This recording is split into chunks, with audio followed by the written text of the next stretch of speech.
मध्य प्रदेश में किसानों को खाद के लिए किस तरह की मशक्कत करनी पड़ रही है, इसकी एक तस्वीर जिला हरदा से सामने आई है। ये तस्वीर बयान कर रही है कि किसानों को खाद के लिए कितने पापड़ बेलने पड़ रहे हैं। कतार में लगी इन महिलाओं और पुरुषों को एक दिन हो गया है, लेकिन अभी तक खाद नसीब नहीं हुई है। जरा इस महिला की जुबानी ही सुनिए, खाद के लिए कैसी दिक्कत हो रही है। कितने किलोमीटर है यहाँ से? 45 किलो। तो खाद के लिए आए हैं? जी सर। कितनी खाद चाहिए? हमको 10-12 बोरी। अच्छा, तो अभी तक नहीं मिला? नहीं। कब से लाइन में लगे? कल से लगे। अच्छा, तो यहाँ पे चाय वगैरह की व्यवस्था नहीं है आप लोगों को? नहीं, कुछ भी नहीं। कुछ भी नहीं? धूप में इंतजार करना पड़ेगा? बस यही धूप में इंतजार करें। खड़े भैया, कल के परेशान हो रहे हैं। अभी कितनी दे रहा है? अब पता नहीं इनको मन कितनी देगा। डीएपी दे रहा, यूरिया दे ही नहीं रहा है। अच्छा, यूरिया नहीं दे रहे, डीएपी दे रहे। दरअसल खाद वितरण केंद्रों के बाहर सुबह से ही किसानों की लंबी लंबी कतारें लग रही हैं। हालात यह है कि ग्रामीण इलाकों में किसान और महिलाएं करीब 50 किलोमीटर दूर से खाद के लिए आई हैं, लेकिन हाथ सिर्फ निराशा ही लगी है। किसानों का आरोप है कि दो दिन इंतजार करने के बाद भी उन्हें खाद नहीं मिल पा रही है। ऐसे में खेती का समय निकलता जा रहा है और किसान फसल के लिए चिंतित नजर आ रहे हैं। के लिए आए हैं? खाद लेने कब से आए? कल से परेशान हो रहे हैं भैया हम तो। कितनी खाद चाहिए? हमको डीएपी चाहिए। मिलो ही है यहाँ पे?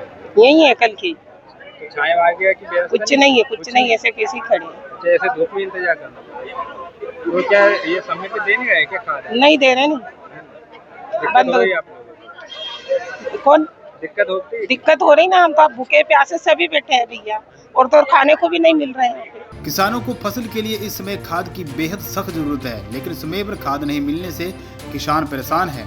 किसानों को कहना है कि इस समय यूरिया की सख्त जरूरत है, लेकिन वो मिल ही नहीं रही है।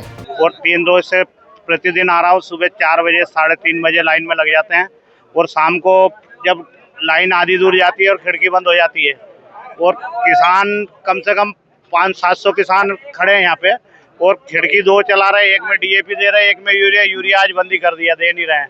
अब किसान को यूरिया की जरूरत है, डीएपी क्या करेगा? जिसको डीएपी सोयाबीन में कहीं डालना है कुछ वो है, पर मक्का वाले को तो यूरिया ही चाहिए ना।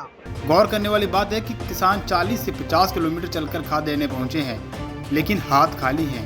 खाद के लिए घंटों नहीं बल्कि कई बार 2 दिन तक का इंतजार करना पड़ रहा है। लगे लाइन? कल भी लगे, कल तो काउंटर पे गए और टोकन बंद कर दिया। काउंटर बंद कर दिया 4:30 बजे, और आज फिर सुबह 5 बजे के लगे आके। अच्छा, कितनी बोरी चाहिए? 10 बोरी मिलेगी एक आधार कार्ड पे, और चाहिए 50 बोरी। लेडीजों के आधार कार्ड भी लेके आए साथ में, फिर भी परेशान करते हैं। क्या दे रहे हैं? यूरिया दे रहे हैं, डीएपी? यूरिया तो दे ही नहीं रहे साहब, यूरिया मशीन पे चढ़े ही नहीं है, डीएपी दे रहे हैं। अच्छा, डीएपी भी अभी सर्वे क्या है? यूरिया की जरूरत है अभी तो। लाइन में क्यों लगे जब यूरिया नहीं दे रहे हैं? साहब क्या करें, डीएपी भी लेना पड़ेगा, 2 दिन बाद फिर डबल लाइन लगना पड़ेगा, और एक बार पोर्टल आधार कार्ड पे चढ़ गया, डबल से देंगे ही नहीं फिर वो। किसान खाद गोदाम से बाहर 2 दिनों से खाद के लिए कड़ी मेहनत कर रहे हैं। भूखे प्यासे और दिक्कतों का सामना करते हुए रातें गुजार रहे हैं, कतारों में लग रहे हैं, लेकिन इस पर प्रशासन का क्या कहना है वह भी सुन लीजिए। डीएमओ एमपी एग्रो में लाइन लगवा के वितरण करवा रहे हैं। सर, यूरिया होने के बाद भी किसानों को यूरिया नहीं मिल रही है, वहाँ स्टाफ के यूरिया का वो मेरी डीएमओ से बात हुई थी, वो अभी एक्नॉलेजमेंट में रिटेलर्स के उस पर आया नहीं है। 2 दिन बाद उसका वितरण करवा देंगे जैसे आ जाएगा। फिलहाल जिला हरदा से सामने आई ये तस्वीर खाद अव्यवस्था को बयान कर रही है। महिलाओं को घर से निकलकर 1 दिन हो चुका है और वो भूखे प्यासे कतारों में लगी हैं, परिवार से दूर हैं, लेकिन खाद से हाथ खाली है। फिलहाल प्रशासन को जितना जल्द संभव हो सके किसानों की समस्या का निराकरण करना चाहिए। हरदा से राकेश करका, पंजाब केसरी।